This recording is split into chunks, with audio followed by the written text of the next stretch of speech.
أعوذ بالله من الشيطان الرجيم بسم الله الرحمن الرحيم إن الذين كفروا لن تغني عنهم أموالهم ولا أولادهم من الله شيئا وأولئك أصحاب النار هم فيها خالدون.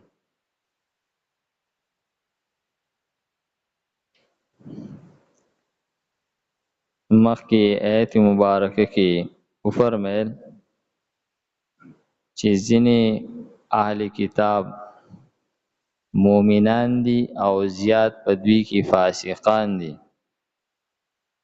د فاسقانو قباحتونه هم ذکر کړل او د مؤمنانو صفات هم ذکر کړل.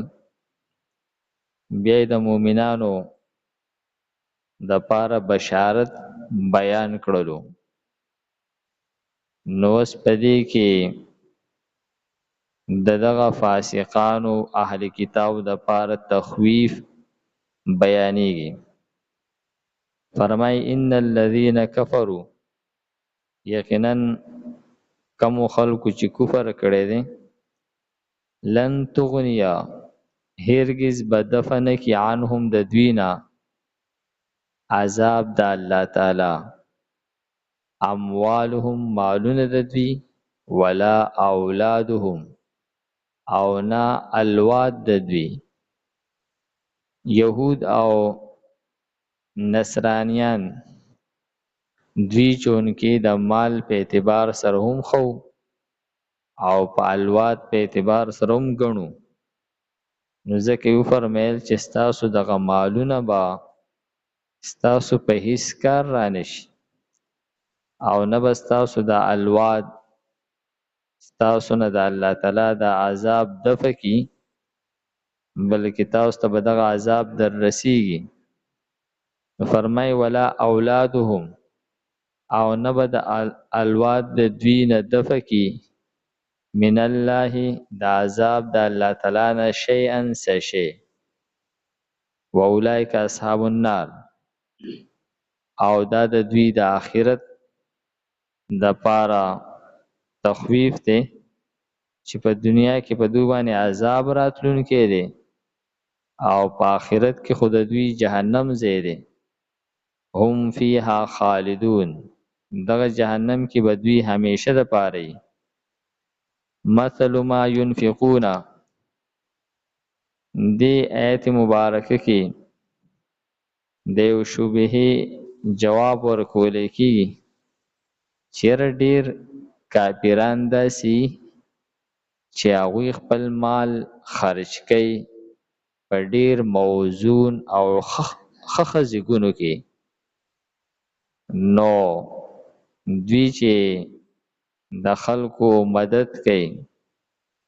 او د خلکو سره مرسته کوي او خپل مال پای کې خرج کوي،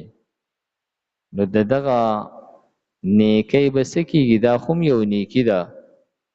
اگر چې کافر وکړله. نو دې کې دای جواب بیانېږي چې مثال د هغه نیکی کم چې دغه کافران هغه خپل مال خرج کوي فی هذه الحیات الدنیا، په دې ژوند د دنیا کې. یا خو مراد دا دی یعنی دوی چې دا کم مال خرج کوي نو عام طور دوی چون کې په آخرت باندې خو ایمان یې نه، نو دام د دنیاوی اغراضو د پاره نو دام دنیاوی اغراض د پاره، نو ځکه په دې باندې دوی ته بس ثواب نه میلاویږي. یا دا مراد دی چې دا خو دوی صرف په ژوند د دنیا کې کوي. د دې مثال چې دی کمثل ریح، پشانتی د هغه هوا دی، فیها سر چې پای کې یخنی، هغه یخه هوا چې هغه کې د ګلۍ د وجنه هغه یخواله دی، یا پای کې چنې ده دا کم چې په ډیر سخت یخنۍ کې چنۍ کیږي، نو فرمایي چې داسې هوا ده چې هغه اصابت حرث قوم ورسېدله فصل د یو قوم ته ظلمو چې دوی ظلم کړی دی انفسهم په خپل نفسونو باندې. یعنی مثال بیانوي لکه یو کس کرونده وکړله او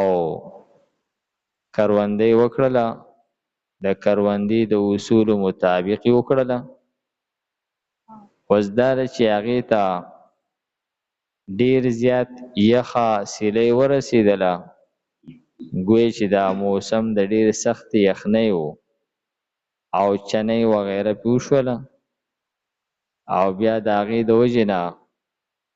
هغه فصل هلاک شولو. او دې خلکو چونکې شرک کو کفر یې کو،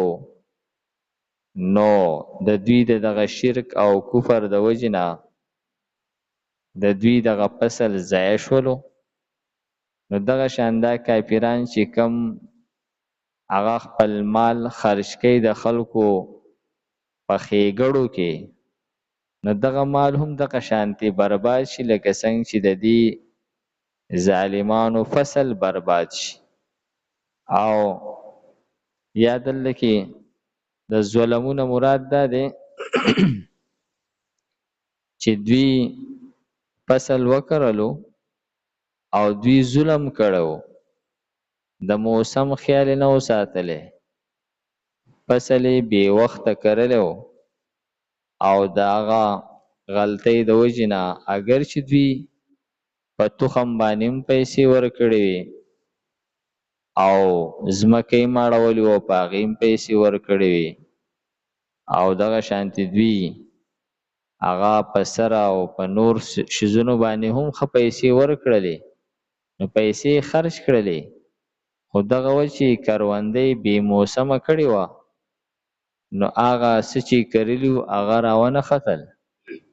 نو دغه شان مثال د دوی دی د دې کافرانو چې دوی کم نیکي کوي، دا داسې ده چې بغیر د ایمان نه نیکي کول داسې دي لکه بې وخته فصل کرل. نو څنګه چې بې وخته فصل یو سړی وکري او د ده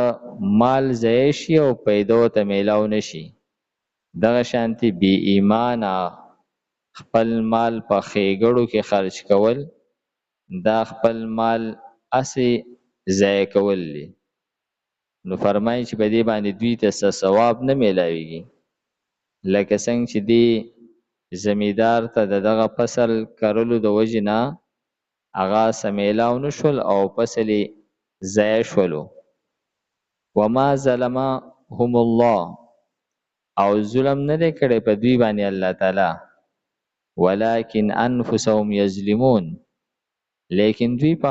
خپله په ځانونو باندې ظلم کوي. دوی هغه دا کم نقصان چې دوی ته رسی، نو دا د دوی د خپل ذاتی د غلطۍ د وجې نه، د توحید د نه منلو د وجې نه او د رسالت نه هغه جانبوج کر انکار کولو د وجې نه دا نقصان دوی ته رسیږي چې دوی خپل مال خرج کوي، لیکن دا یې ثواب به دوی ته نه میلاویږي.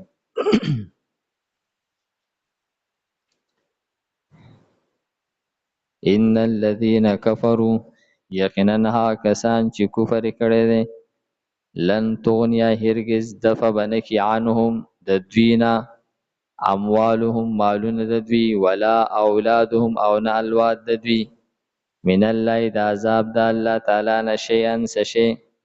و اولئک او دا کسان چې دي اصحاب النار جهنمیان دي، هم فیها خالدون په دې کې به همیشه وي.